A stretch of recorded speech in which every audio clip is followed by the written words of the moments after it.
कृष्णाय वासुदेवाय हरये परमात्मने प्रणतः क्लेशनाशाय गोविंदाय नमो नमः।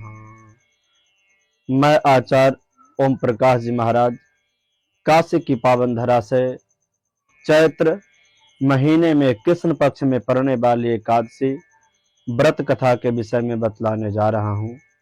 भगवान माधव से अर्जुन पूछते हैं कि प्रभु, कृष्ण पक्ष में चैत्र महीने में पड़ने वाली एकादशी किस नाम से जानी जाती है और इस एकादशी व्रत का क्या महत्व है, हमें जानने की जिज्ञासा है।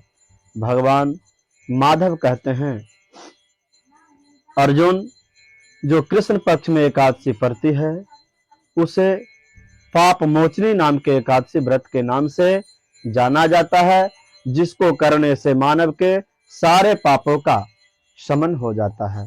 ठीक इसी प्रकार का प्रश्न देवर्षि नारद भगवान ब्रह्मा से इस व्रत के विषय में पूछते हैं।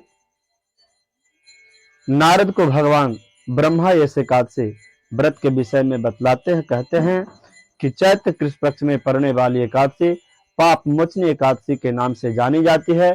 जो भी मानव इस व्रत को एकादशी व्रत को करता है उसके किए हुए कई जन्मों का पापों का शमन हो जाता है। कर लेने मात्र से इस पाप मोचनी एकादशी व्रत को कर लेने मात्र से मानव का जन्म जन्मांतरों का पाप का शमन हो जाता है। इसीलिए इस एकादशी का नाम पाप मोचनी एकादशी व्रत है। इस दिन मानव को भगवान नारायण का पूजन, विष्णु सहस्रनाम इत्यादि से करना चाहिए। गजेंद्र मोक्ष स्तोत्र इत्यादि का पाठ कर लेने से भगवान नारायण प्रसन्न हो जाते हैं और मानव के कई जन्मों का पापों का शमन हो जाता है। पूर्व काल की बात है कि चित्ररथ नामक वन में इंद्र तथा गंधर्व जहां अप्सरा गान इत्यादि किया करते थे, मनोरंजन किया करते थे, एक मेधावी नाम का ऋषि थे। उस वन में तप कर रहे थे, चित्ररथ नामक वन में तप कर रहे थे और शिव का उपासक द्रोहिणी की एक दासी थी जिसका नाम था अनंग। वह मेधावी नाम का ऋषि को तप को भंग करने के लिए भेजती है। मेधावी का तप भंग करने के लिए मंजू घोषा नाम की अप्सरा आती है और मेधावी ऋषि का तप को भंग कर देती है। मेधावी ऋषि कई वर्षों तक मंजू घोषा के साथ विहार करते हैं। बहुत वर्षों बीत जाने के बाद, 57,000 वर्ष बीत जाने के बाद, जब मेधावी ऋषि को यह ज्ञात होता है कि हमारा तप भंग करने के लिए मंजू घोषा नाम की अप्सरा आई है, अप्सरा कहती है कि अब हमें जाने दे प्रभु, कई रात्रि तक हम आपके साथ यहाँ समागम किए बिताए, अब हमें जाने दें। मंजू घोषा से मेधावी ऋषि कहते हैं कि नहीं, अभी कुछ ही दिन बीते हैं। उन्हें काम के वेग के कारण समय का भान नहीं होता है। बाद में जब यह भान होता है मेधावी ऋषि को कि मंजू घोषा हमारे तप को भंग कर दी, तो क्रोध में आकर मंजू घोषा को शाप दे देते हैं कि जाओ तुम पिशाच योनि को हो जाओ।